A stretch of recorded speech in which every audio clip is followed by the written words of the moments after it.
Imagine living in a village where every trip to the river could be your last. Not because of war, not because of disease, not because of a dangerous criminal, but because something enormous was hiding just beneath the surface, watching, waiting, completely silent. For decades, people living along the Ruzizi River in Burundi whispered about one creature that turned an ordinary river into a place of fear. His name was Gustav, and to this day, nobody knows exactly how his story truly ends. At first, the stories sounded impossible.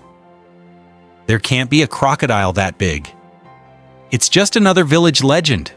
After all, every town has that one unbelievable story. The haunted tree, the ghost in the old house, the fisherman who caught a fish this big. But then people started disappearing. A fisherman failed to return home. A young man fetching water vanished without leaving a trace. Families waited through the night, hoping someone would walk back through the village. Sometimes, they never did. Slowly, disbelief turned into fear. The river that gave the village life had become the one place nobody wanted to visit.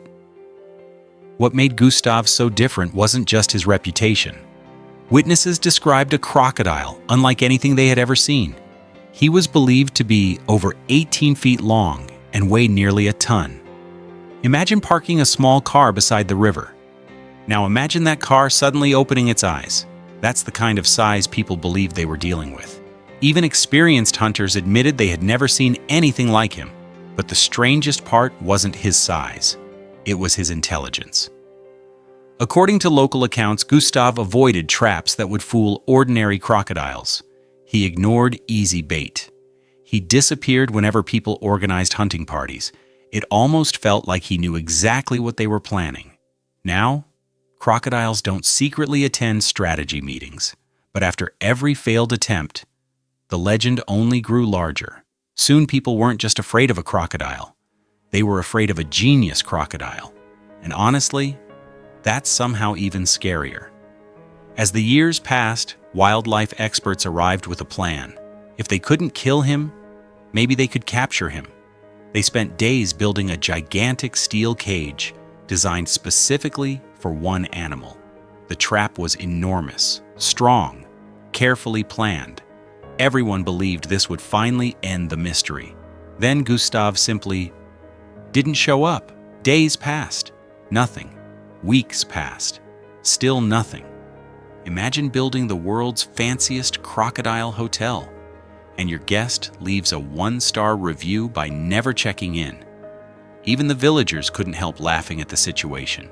Some joked that Gustav deserved his own detective series. Behind the laughter, however, was something much deeper. Parents warned their children never to play near the water. Fishermen began traveling in groups. People changed daily routines that had existed for generations.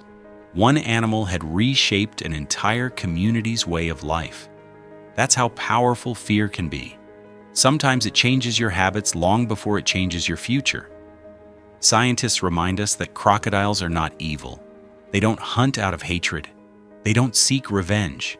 They're predators following instinct. As crocodiles grow older and larger, they often target bigger prey because it requires less effort than chasing smaller animals. If Gustav really reached the extraordinary size people described, that alone could explain why he became so feared. Nature doesn't think about good or bad. It simply survives. Years turned into decades. Reports continued to appear.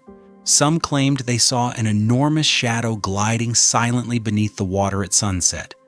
Others insisted they heard the powerful slap of a giant tail echo across the river. Whether every story was true became impossible to know. The real crocodile slowly blended with local legend, and perhaps that's why Gustav became unforgettable. People rarely remember ordinary animals. They remember stories. Then, almost as mysteriously as he had appeared, the sightings became fewer.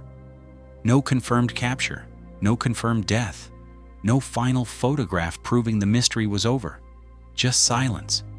Maybe age finally caught up with him. Maybe he slipped into another part of the river system. Or maybe the legend simply became bigger than the animal itself. no one can say for certain. Today, Gustav remains one of Africa's most famous wildlife mysteries. Whether every tale is true or not, his story reminds us of something important. Nature doesn't need monsters to frighten us. Sometimes all it takes is a ripple in the water, a shadow beneath the surface, and the feeling that something is watching while the river looks perfectly calm. Because sometimes the scariest stories are the ones that might just be true